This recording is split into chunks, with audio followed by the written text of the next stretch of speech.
Hi, my name is Cautex, and my guild uses the 21st player raid leading strategy that has been used and to some extent popularized by Limit Maximum and his guild complexity limit. When my guild uses this method, I am typically the point of view of my raid leader, and this is accomplished by them watching me through a Discord stream.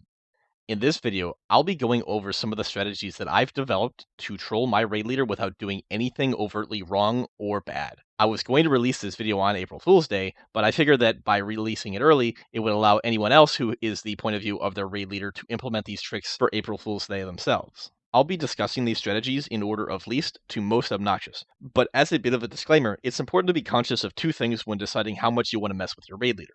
One, you have to play with the changes and modifications. It's important to try and identify things that you can do that bother your raid leader, but don't bother you, because if you make some modification to your setup to annoy your raid leader, it's far less enjoyable if it also annoys you.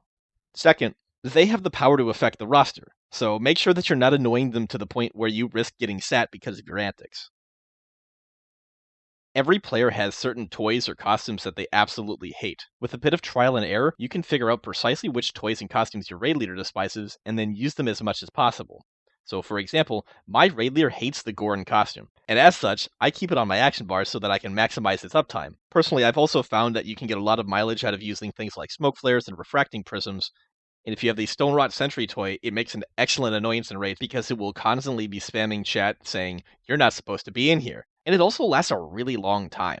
As a side note, you can also troll your boomkins by dropping any toy that has a health bar near where they're going to be using Convoke. So for example, this includes floppy fish and any warning signs that you may have. If they are near these toys while using Convoke, then Convoke is going to have a chance to use Thrash on them, which if it does, it'll do 0 damage.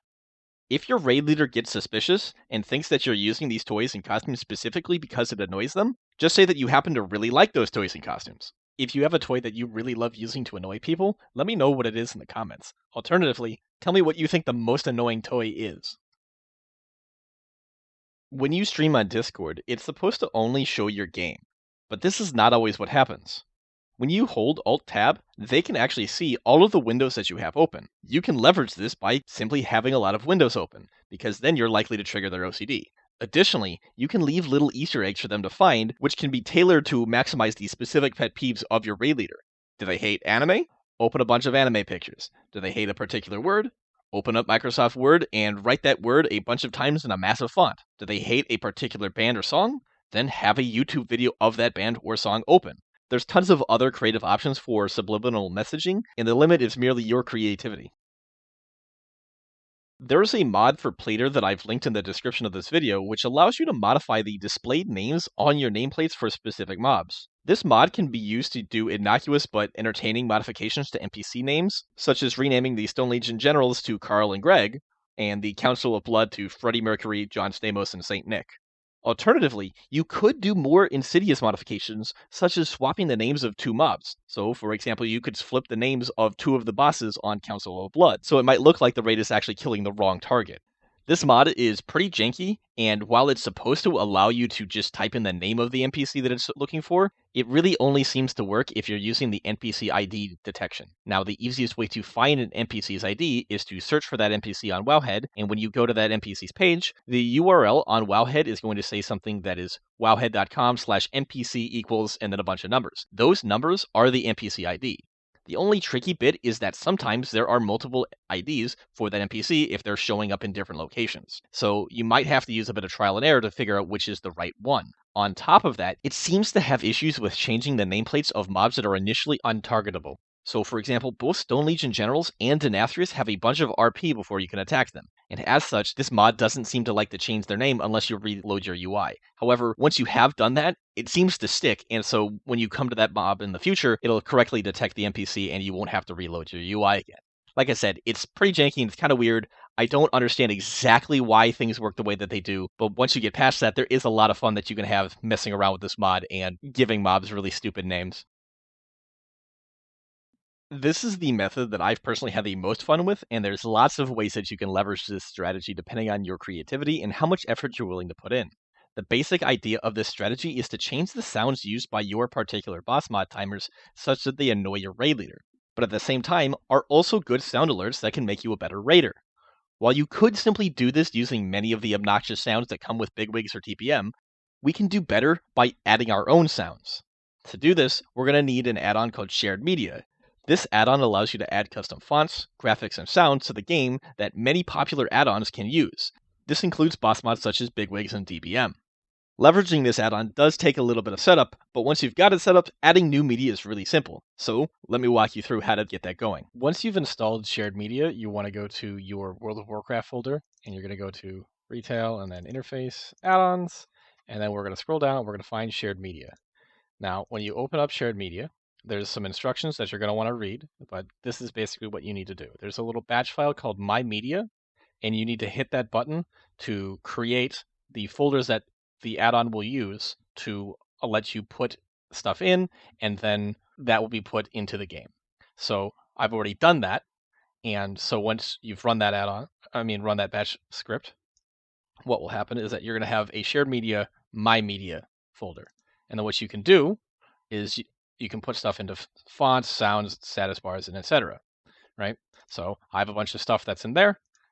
And once we've done that, we can go back to Shared Media, and we can run the My Media again, and it'll find all the files and say, hey, this is what we're going to add to the game.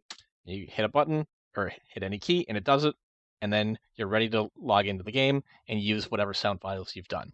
Now that we have the ability to add custom sounds to the games, we need to find sounds to use. There are tons of options that you have for collecting sound clips, whether that be from YouTube videos, recording your own raid leader, explaining some mechanics or calling somebody out, or specifically recording yourself.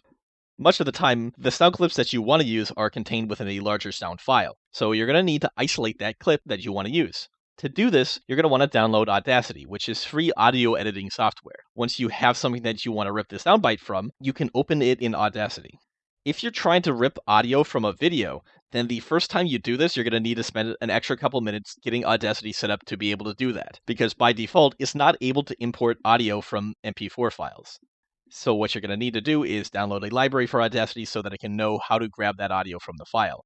To do this, open up Audacity and go to Edit, and then Preferences, and then click on Libraries, and there should be something called FFmpeg Import/Export Library with two buttons, Locate and Download. You're going to want to click the download button, and this is going to open up your browser and take you to the page where you can get FFmpeg, and it will tell you all of the instructions that you need to follow to get this library, which really means you're just going to download it and put it in a particular folder, and then you're going to click the locate button. As a bit of a reference, this process took me under 5 minutes to get set up, and you'll only ever need to do this once. Now I'm going to walk you through the process of adding a sound to the game from a starting point of having a video that you want to take a clip of.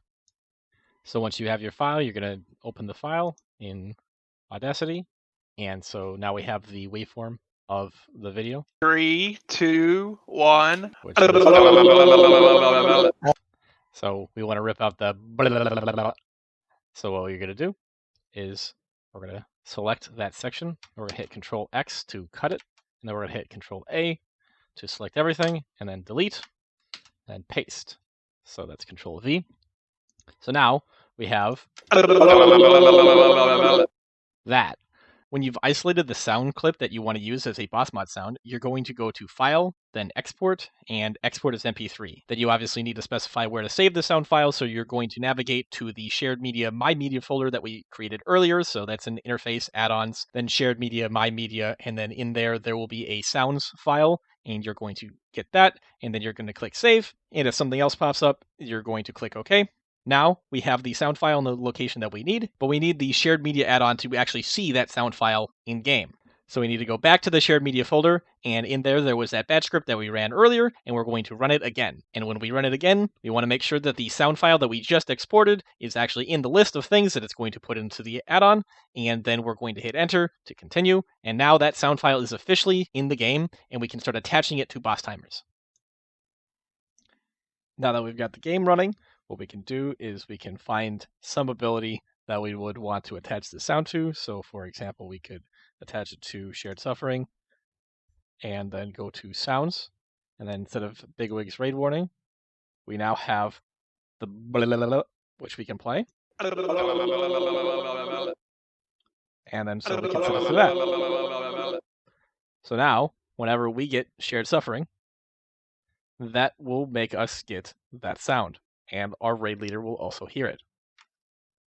I've had a lot of fun using clips of people in my guild, including my raid leader. One of my favorites is during my guild's progression on Zymox, my raid leader was explaining the ghosts and said something to the effect of, they'll spawn and be all like, Woo, I'm here. And then they'll start chasing you. I was able to rip out the Woo, I'm here. And now that is the sound that gets played every single time that the ghosts spawn. So to be a bit more explicitly clear, every single time the ghost spawns, my raid leader has to listen to themselves saying, Woo, I'm here. There's a lot of other obnoxious sounds that you could either collect sound files of or record yourself, such as eating chips really loudly, coughing, sneezing, farting, burping, or whatever else you can come up with. Using these custom sounds, as obnoxious as they are, can actually make you a better raider, because your brain is less likely to filter them out as white noise since they are so unique and obnoxious. And the fact that you change the sounds yourself makes you really understand exactly what sound is correlating to what boss ability. So those are some of my favorite ways to mess with my raid leader. If you enjoy subtly trolling your raid leader or your guild in general, tell me what your favorite ways to mess with them are in the comments. And lastly, I just want to say thank you for watching this video, and subscribe for more.